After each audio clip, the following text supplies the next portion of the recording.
Media के सामने तो हम हमेशा ही रहे और मीडिया चौथा लोकतंत्र का चौथा स्तंभ है और आंदोलन की जो ताकत होती है वो मीडिया ही होती है। हमारी आवाज़ जो सरकार तक, प्रशासन तक या जनता तक पहुंचाती है वो मीडिया के द्वारा पहुंचती है। आपका भी धन्यवाद, आपने 2 महीने से हमारा धरने पर आते रहे, बराबर हमारी आवाज़ को आगे उठाते रहे, मजबूत करते रहे। गणतंत्र दिवस पर माहौल ख़राब हुआ, कुछ उपद्रवियों ने माहौल ख़राब किया, पूरा देश उससे व्यथित है। राष्ट्रीय पर्व था, ऐसा नहीं होना चाहिए था।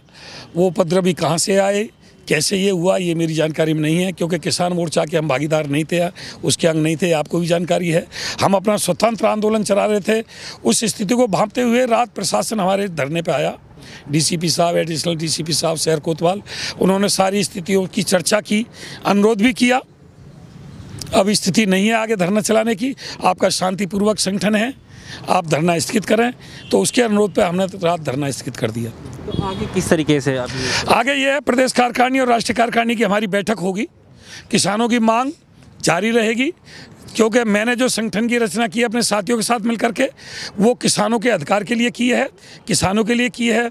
जब तक मेरे शरीर में प्राण है, किसानों के अधिकारों की आवाज़ गांधीवादी तरीके से, लोकतांत्रिक तरीके से मैं उठाता रहूँगा और प्रदेश कार्यकारिणी और राष्ट्रीय कार्यकारिणी की बैठक बुलाएंगे, जो फैसला होगा उस पर पालन किया जाए। क्या कहना चाहते हैं आप, प्रवक्ता हैं? नहीं, ये जो 26 जनवरी को जो घटना हुई, इसमें जो किसानों की 2 महीने की कमाई थी, वो कुछ उपद्रवियों ने और शरारती तत्वों ने उसे ख़त्म करने का काम किया। उनके खिलाफ़ मैं कड़ी कार्रवाई की मांग भी करता हूं और सबसे ज़्यादा उनके उपद्रव ने किसान आंदोलन का नुकसान किया है। वो कौन लोग थे, किसके द्वारा भेजे गए थे और किस उद्देश्य से आए थे, उनका सारी गहनता से जांच हो। तो पहली बात तो मैं जो केंद्र सरकार से मांग करता हूं कि जो उपद्रवी हैं उनके खिलाफ सख्त से सख्त कार्रवाई हो और किसी भी निर्दोष किसान को या किसान नेता को भी परेशान न किया जाए। और इसके बाद मैं ये भी कहूँगा, केंद्र सरकार से मेरा ये भी अनुरोध है कि किसानों की जो मांगें थीं उन पे सरकार गंभीरतापूर्वक विचार करे और दरकिनार न किया जाए।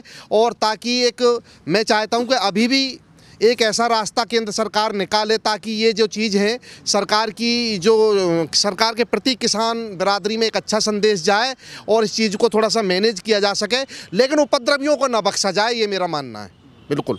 लेकिन एक बात मैं ज़रूर कहूँगा कि ये आंदोलन पीछे आकर के कुछ ऐसी स्थिति में हो गया था जैसे एक पतंग होती है। ये ऐसी पतंग नहीं रहा ये आंदोलन जिसकी जो एक डोर से बंधी हुई हो, जो इसकी कई डोर हो गई थी और वो डोर चारों तरफ को उस पतंग को खींच रही थी। तो उस खींचा खांची में पतंग का क्या हाल होना, ये आप भी अंदाज़ा लगा सकते हैं, मैं भी लगा सकता हूँ।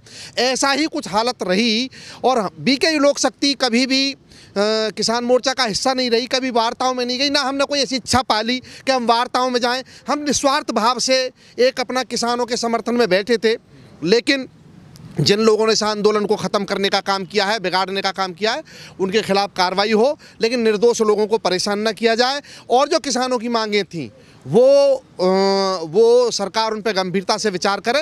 रात हमारे यहाँ जो प्रशासन आया, क्योंकि हम 3 दिन से बहुत व्यथित थे। बीके लोक शक्ति जो 26 जनवरी को हुआ, देखिए हम राष्ट्रभक्त लोग हैं और जो लाल किले पर जो कुछ लोगों ने जो शरारत की उसको देश कभी माफ़ नहीं कर सकता, उन लोगों को जिन्होंने जो इसके लिए जिम्मेदार हैं। और हम इससे पूरी तरह व्यथित थे और इस पर हमारा लगातार चिंतन मनन और चल रहा था कि अब हमें क्या निर्णय लेना है। आज के लिए हमने प्रेस वो भी डाली थी, प्रेस विज्ञप्ति कि आज 2 बजे हमें कुछ घोषणा करनी है। लेकिन रात को हमारे प्रशासनिक अधिकारी आए, डीसीपी साहब, एडिशनल डीसीपी साहब और शहर कोतवाल साहब, उन्होंने हमारे जो राष्ट्रीय अध्यक्ष जी से अनुरोध किया कि आपका बिल्कुल शांतिपूर्वक आंदोलन रहा है और ये जो कुछ हुआ है हम ये चाहते हैं आप इसका हिस्सा ना रहें।